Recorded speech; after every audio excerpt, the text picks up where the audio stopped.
that's just adorable. I didn't prepare anything to say because I figured something's going to occur to me, and I'm just so, filled with feeling tonight, and I'll just sort of speak from the heart. We are songwriters.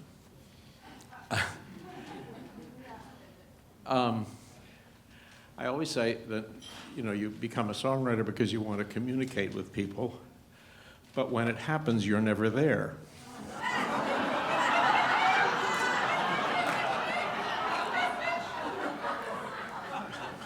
People have said, oh, we got married to your song. We sang it at my father's funeral.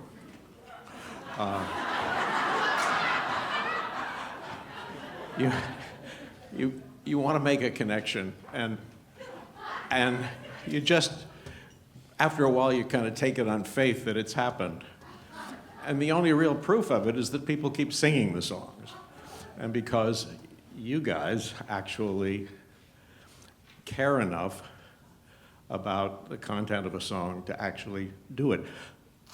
You guys a song rises to the top, and then you do it, because you notice everything that's in it. I never wanted to be a lyricist. I was only a lyricist because nobody else wanted to write the lyrics. And why should they? There are people who actually are lyricists in the world. I'm not one of them. The lyricist is always back at the hotel trying to fix those two bad lines while everyone else is having fun at the theater. And if you could have fixed those two lines, you would have at the beginning. Also, you really kill yourself. You take a week to get those lines to happen so that they will go by and not be noticed. That's the point of it. And the work is so that it's not noticed.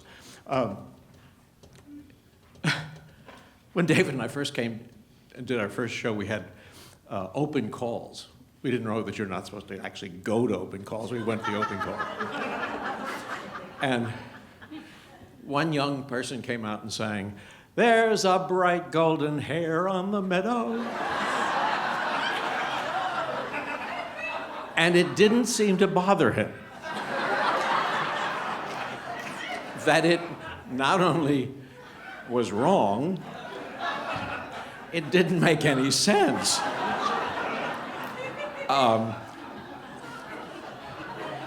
That was my introduction to New York theater, and the humbling realization that lyrics are not, for a lot of people, are a transitory thing. So anyway,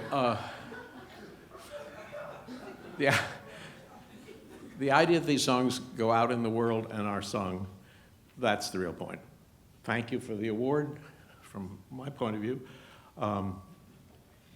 But really, David and I would happily give an award to you, because frankly, that's the reason these songs have a chance of living on. And that's all you really want, the songs to just go out, and it's Sondheim says it's children in art, You just want the songs to go out by people who understand them, who care about them, who care about the detail, who care about those two lines, and who notice that they go by gracefully and thoughtfully, and contribute to the emotion of the whole thing. So I'm grateful for this, and I thank you all for it.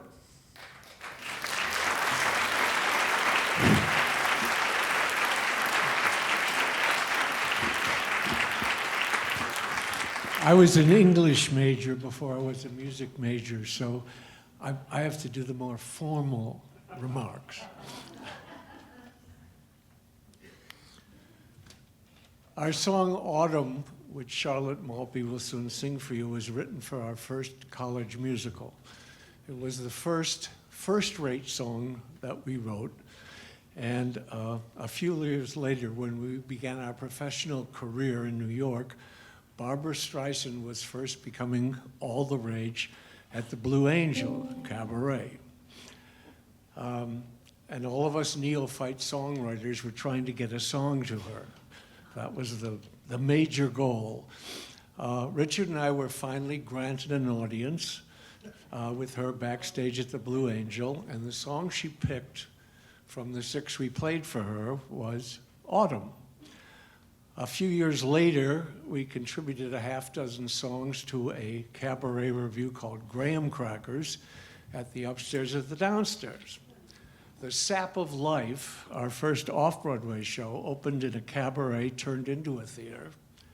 And a few of the score's songs were later incorporated into Starting Here, Starting Now, which first saw the light of day in another cabaret before moving to yet another cabaret, Barbara Ann's. Closer Than Ever was first tried out in a cabaret and eventually moved to the Cherry Lane.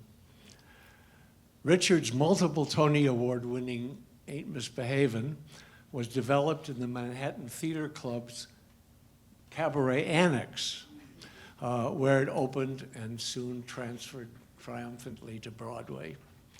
A little sidebar here. Richard wrote 3 lyrics to 3 existing instrumental melodies of Fats Waller. And one day I flippantly asked him how he liked working with a dead composer. And Richard replied, great. Dead composers can't criticize the lyrics.